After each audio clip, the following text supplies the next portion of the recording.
në kuptimin afatgjatë të një procedure, por me humbjen e interesit mediatik të asaj teme, pastaj sërish krijohen mangësi të shtyrjes përpara dhe trajtimit kësaj teme. Pra, është e pamundur përsëris të eliminohet, por është, si të themi, e pafalshme që ta lëmë në trajtim vetëm të aspektit penal.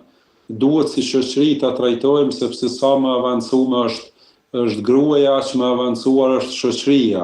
Le ta harron dikush që duke e trajtuar jo barabart gruan e tij, mund të kryejë ndonjë pozicion shoqëror, mund të bëjë diçka të mirë për vendin, për lagjen apo për familjen e tij.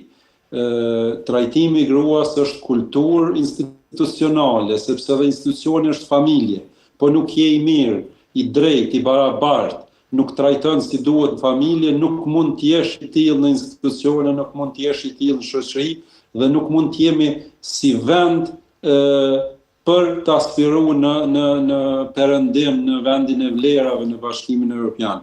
Ka shumë punë për të bërë, por nuk kryhen punë pa i filluar.